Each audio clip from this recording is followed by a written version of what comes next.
ایک انسان وہ ہے کہ جو بنیادی طور پر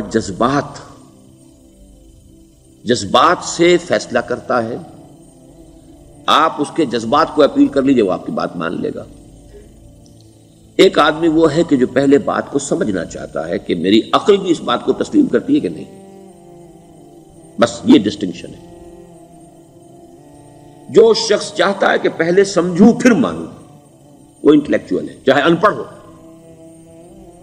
An absolutely illiterate person can be an intellectual and a PhD can be a جذباتی آدمی. PhD ہونے سے کیا ہوتا ہے؟ ایموشنل ہو سکتا ہوں. PhD تو اس نے کی ہے کیمسٹری میں کی ہے، کسی اور میں کی ہے، بہت دیر تک بیٹھا رہا ہے بیچارہ اور وہ بہت سے اسٹیٹسٹکس جمع کی ہیں، ڈیٹا فراہم کیا، اس کے اوپر کوئی ایک پیپر لکھ دیا، PhD ہو گئی. ضروری نہیں کہ PhD اس کے اندر کامن سینس بھی ہو. کامن سینس بہت بڑی ریئر سینس ہوتی ہے. It's called common sense but rarely found. اسی طریقے سمجھ لیجئے الٹریٹ شخص بھی، لیکن یہ کہ اگر اس کا مزاج ایسا ہے، اس کی ایک شخصیت ہے کہ وہ پہلے بات کہتا ہے بلکہ بات پہلے مجھے سمجھاؤ. وہ انٹلیکٹ سے یو کین اپروچ ہم تھرو ہز انٹلیکٹ. یو میں سے کہ اس کے جذباتی سٹرکچر، اس کا ہارٹ، اس کے اور آپ کے درمیان اس کا انٹلیکٹ حائل ہے. You have to go through it. You can't reach his heart except through his intellect. ایک آدمی وہ ہوتا ہے جس کا یہاں کچھ ہے نہیں، کوئی نظریہ نہیں، کوئی خیال نہیں، نہ وہ عقل سے کوئی زیادہ سوچتا ہے، نہ کوئی. آپ نے اس کے اچھی بات کہی، اس کے دل میں اتر گئی. از دل خیزت بر دل ریزت.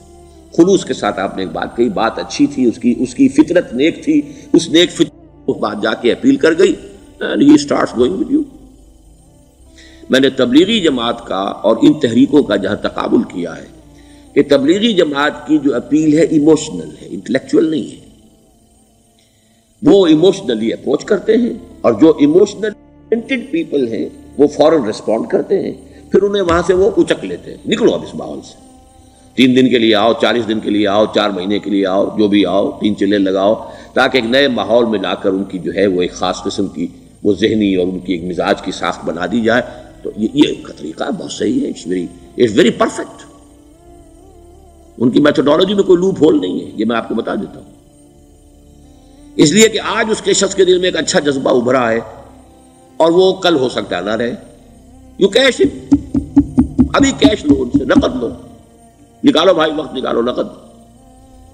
اور ان کا بڑا پیارا جملہ ہے، گھر گئے تو گر گئے. بڑا پیارا جملہ، گھر گئے تو گر گئے. یعنی یہی وعدہ تو کر لو نا کہ بھائی ارادے تو کر لو. بڑا پیارا انداز ہے یہ.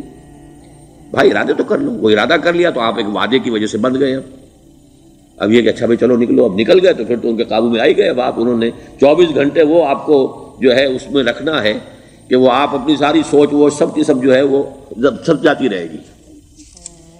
تو یہ اپنی جگہ پر it's a very perfect methodology, لیکن اس کی اپیل لمیٹڈ ہے to emotional people, not to intellectuals.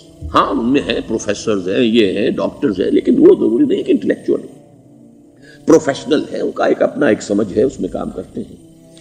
تو یہ جو ایٹیچیوڈ ہے کہ ذہن کے راستے سے اپروچ کرنا، اسی لیے قرآن کی اپیل کیا ہے؟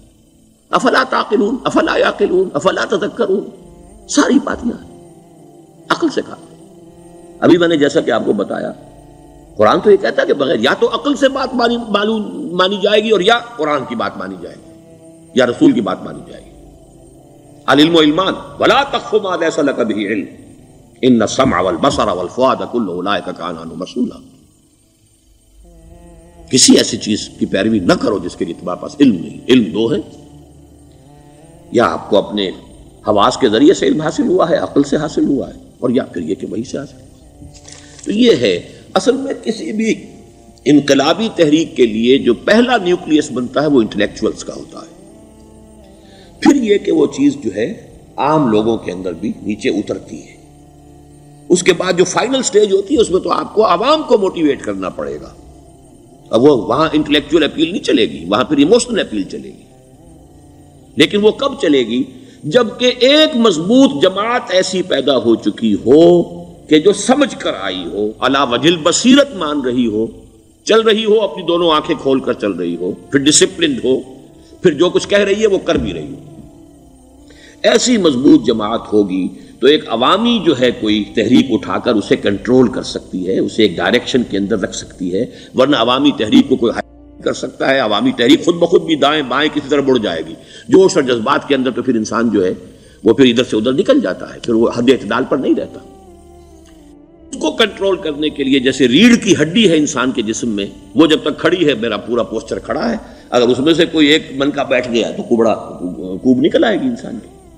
تو وہ ریڑھ کی ہڈی جو ہے وہ جماعت ہے، انقلابی جماعت، جو کہ اسلامی انقلاب میں حزب اللہ جو ہم تنظیم اسلامی کے تحت کوشش کر رہے ہیں بنانے کی، اور یہ کہ اس کے لیے انٹلیکچوئل اپروچ کے لیے یہ سارا معاملہ ہے کہ جو اسلام کی نشأت ثانیہ سے شروع ہوا، اور یہ سارا کام جو اب ہو رہا ہے، آپ سے بات ہو رہی ہے، آپ کو سمجھانے کی کوشش ہو رہی ہے کہ دین کو سمجھیے کہ دین ہے کیا، اس کا ہدف کیا ہے، اس کا بیسس کیا ہے، اس میں پرائرٹیز کیا ہیں، یہ ساری چیزیں کہ سمجھ سے آئیں آپ کے اندر، پھر آپ سمجھ کر اس شے کو قبول کریں۔ یہ ہماری پرائرٹی ہے۔ ہم آپ کو ایموشنلی موٹیویٹ کر کے حرکت میں نہیں لانا چاہتے۔ وہ سٹیج آئے گی، جب آئے گی، اگر وہ مضبوط جماعت پہلے تیار ہو جائے تو پھر وہ سٹیج آئے گی، پھر عوام کو موٹیویٹ کریں گے۔ اور اس وقت میں سمجھتا ہوں کہ اگر کوئی ایسی شکل ہمارے ذریعے سے اللہ نے پیدا کر دی تو مجھے یقین ہے کہ تبلیغی جماعت کے لوگوں کی بہت بڑی تعداد جو ہے کھنچ کر آ جائے گی، جیسے ویکیوم میں کوئی چیز کھنچ جاتی ہے۔ لیکن جبکہ انہیں معلوم ہو جائے کہ ہاں دین ہے واقعتاً، یہ کوئی اقتدار کی جنگ نہیں ہے، یہ کوئی اور مسئلہ نہیں ہے، کوئی اس میں شک و شبے سے بالا تر بات نہیں ہے، خالص دین کا مسئلہ ہے، اور اس کے اوپر کوئی تحریک شروع ہوئی تو پھر وہ نکل آئیں گے لوگ۔ حضور کے زمانے میں بھی سمجھ لیجئے، جیسا کہ میں نے کہا الٹریٹ ہونا اور بات ہے، لیکن یہ کہ انٹلیکچوئل جو ہے وہ اسٹرکچر آف پرسنالٹی ہوتا ہے، انٹلیکچوئل یا ایموشنل۔ یہاں پر ایک جملہ ذرا نوٹ کر لیجئے اگر آپ کے علم میں نہ ہو، جبران، خلیل جبران جو ہے یہ ایک عیسائی مصنف تھا، عرب لبنان کا، لیکن بہت بڑا ادیب تھا۔ تو اس کا ایک جملہ ہے، عقل سے روشنی حاصل کرو لیکن جذبے کے تحت حرکت کرو۔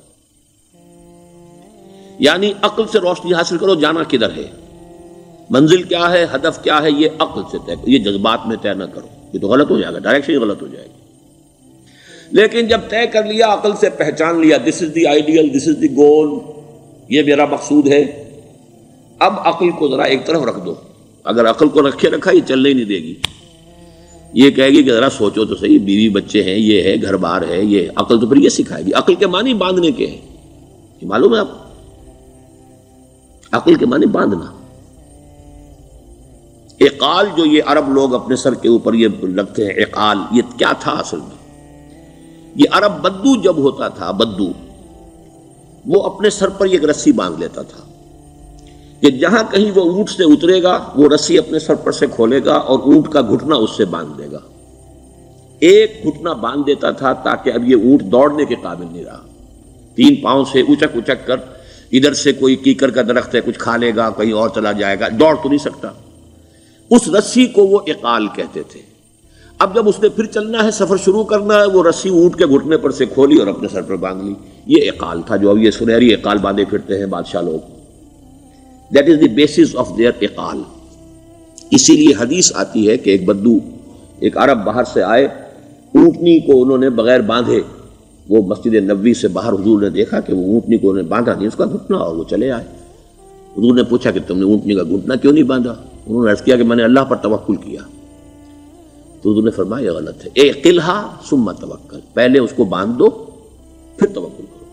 اسباب اور وسائل و ذرائع کا استعمال یہ تم پر لازم ہے، لیکن توکل اس پر نہ کرو، توکل اللہ پر۔ یہ ہے بیسک جو یعنی بیلنسڈ رائے ہے کہ آپ ایسے بالکل اسباب سے مستغنی ہو جائیں تب بھی غلط بات ہے۔ آپ do what ever you can do, لیکن یہ کہ اس کے بعد یہ نہ سمجھو کہ میرے اس کرنے سے کچھ ہو جائے گا، یہ میرے وسائل اور ذرائع سے کوئی نتائج نکل آئیں گے، نتیجہ اللہ کے ہاتھ میں۔ تو اعقلھا ثم توکل، یہ اعقل، عقل کے معنی باندھنا، پہلے باندھو اس کو۔ تو اگر چلنے میں تو عقل کو ایک طرف رکھ دو، بے خطر کود پڑا آتش نمرود میں عشق، عقل ہے محو تماشائے لبے بام ابھی۔ عقل تو نہیں اجازت دے سکتی تھی حضرت ابراہیم کو کہ کود جاؤ آگ میں۔ عقل تو یہی کہتی نا کہ بابا جان خامخواہ دینی ہے، اگر تم اپنے آپ کو بچا لو گے، اس وقت کوئی کوئی ہیلا کر لو، کوئی تھوڑا سا نمرود کی خوشامد کر لو، چھوڑ دے تو پھر اس کے بعد توحید کی دعوت دینا. لیکن یہ کہ زندگی ختم ہو گئی تو توحید کی دعوت کون دے گا؟ عقل تو یہ سکھاتی نا، پٹی پڑھاتی. لیکن بے خطر کود پڑا آتش نمرود میں عشق. عقل ہے محو تماشائے لبے بام ابھی. عقل تو وہیں بیٹھی دیکھ رہی ہے کہ یہ کیا کیا اس نے، یہ جمپڈ، یہ شوڈ ناٹ ہیو جمپڈ.